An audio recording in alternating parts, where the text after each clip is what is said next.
Iran ಜೊತೆ ಈಗಾಗಲೇ ಸಂಘರ್ಷದಲ್ಲಿ ತೊಡಗಿರುವಂತಹ America ಚೀನಾದೊಂದಿಗೂ ಕೂಡ ಸಂಘರ್ಷಕ್ಕೆ ಇಳಿಯುವಂತಹ ಸೂಚನೆಗಳನ್ನು ಅಧ್ಯಕ್ಷ ಡೊನಾಲ್ಡ್ ಟ್ರಂಪ್ ಅವರು ನೀಡಿದ್ದಾರೆ. ಮುಂದಿನ ಕೆಲ ವಾರಗಳಲ್ಲಿ ಇರಾನ್ಗೆ ಬೀಜಿಂಗ್ ವಾಯು ರಕ್ಷಣಾ ವ್ಯವಸ್ಥೆಗಳನ್ನು ಪೂರೈಸಬಹುದು ಎಂಬ ವರದಿಯ ಬೆನ್ನಲ್ಲೇ ಈಗ ಈ ನಿರ್ಧಾರ ಹೊರಬಿದ್ದಿದೆ.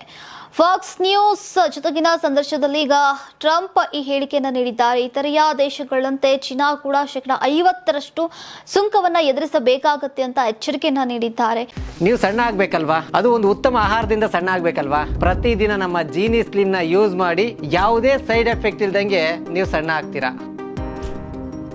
ಈ ವರದಿಗಳು ನನಗೆ ಹೆಚ್ಚು ಅರ್ಥಪೂರ್ಣವಲ್ಲ, ಯಾಕಂತಂದ್ರೆ ಅವು ಸುಳ್ಳು ಮತ್ತು ನಕಲಿ ಸುದ್ದಿಯಾಗಿರಬಹುದು. ಆದರೆ ಚೀನಾ ಶೋಲ್ಡರ್ ಕ್ಷಿಪಣಿಗಳನ್ನ ನೀಡೋ ಬಗ್ಗೆ ವರದಿಗಳನ್ನ ನಾನು ಕೇಳಿದ್ದೇನೆ. ನನ್ನೊಂದಿಗೆ ಉತ್ತಮ ಸಂಬಂಧವಿರೋದ್ರಿಂದ ಅವರು ಹಾಗೆ ಮಾಡೋದಿಲ್ಲ ಅಂತ ನಾನು ಭಾವಿಸ್ತೇನೆ. ಆದರೆ ಬಹುಶಃ ಆರಂಭದಲ್ಲಿ ಅವರು ಸಹಾಯವನ್ನ ಮಾಡಬಹುದು, ಆದರೆ ಇನ್ನು ಮುಂದೆ ಹಾಗೆ ಮಾಡೋದಿಲ್ಲ ಅಂತ ನಾನು ಬಯಸ್ತೇನೆ.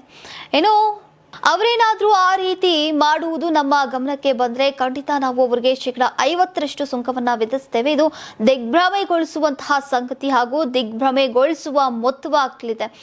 ಚೀನಾ ತನ್ನ ಹಡಗುಗಳನ್ನ ನಮಗೆ ಕಳುಹಿಸಬಹುದು ಅಥವಾ ವೆನೆಜುವೆಲಾಕ್ಕೆ ಕಳುಹಿಸಬಹುದು. ನಾವು ಅವರಿಗೆ ವೆನೆಜುವೆಲಾದಿಂದಲೂ ಕೂಡ ಖರೀದಿಸೋಕೆ ಹೇಳಿದ್ದೇವೆ ಅಂತ ಟ್ರಂಪ್ ಅವರು ಹೇಳಿದ್ದಾರೆ. ಇನ್ನು ಸಂಘರ್ಷದಲ್ಲಿ ಭಾಗಿಯಾಗಿರುವಂತಹ ಯಾವುದೇ ದೇಶಕ್ಕೆ ಚೀನಾ ಎಂದಿಗೂ ಕೂಡ ಶಸ್ತ್ರಾಸ್ತ್ರಗಳನ್ನು ಒದಗಿಸಿಲ್ಲ. ಈ ಮಾಹಿತಿ ಸುಳ್ಳು ಅಂತ ವಾಷಿಂಗ್ಟನ್ ನಲ್ಲಿರುವಂತಹ ಚೀನಾ ರಾಯಭಾರ ಕಚೇರಿಯ ವಕ್ತಾರರು ಕ್ಲಾರಿಟಿಯನ್ನು ಕೊಟ್ಟಿದ್ದಾರೆ.